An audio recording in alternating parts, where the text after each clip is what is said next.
So I want to show you now the findings from a study that we did with long-term practitioners and with age and gender match controls. And we used something to really challenge them.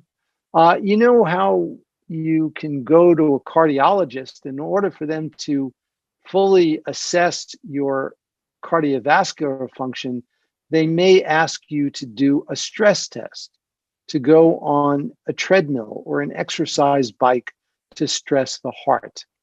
Well, we have to figure out ways of stressing the mind and the brain in ways that are ethical and responsible. And one of the ways we can do that is, and that's what we think of as ecologically valid, is pain.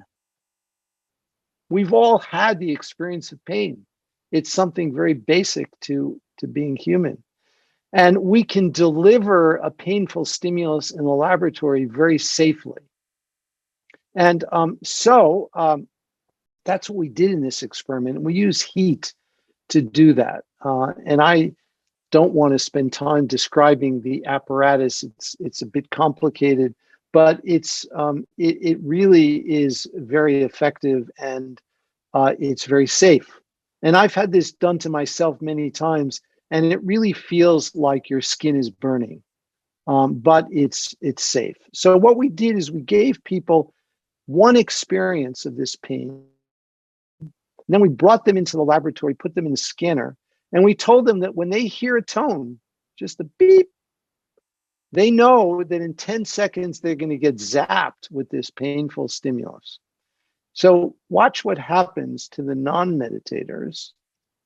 They hear the tone, and we're searching in the brain for the specific circuit that we know is responsive to physical pain. This has been very well studied, so we know exactly where to look in the brain. So here the non-meditators, they hear this tone, they haven't gotten anything painful, and yet their brain responds as if they've just been zapped, but they haven't gotten any painful stimulus. Then the actual heat stimulus comes on, and they further escalate their response.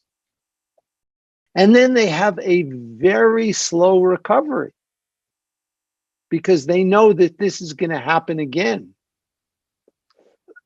So look what the long-term meditators show. And this is a study in which Mingyur Rinpoche participated, as well as other very long-term practitioners. They hear the tone,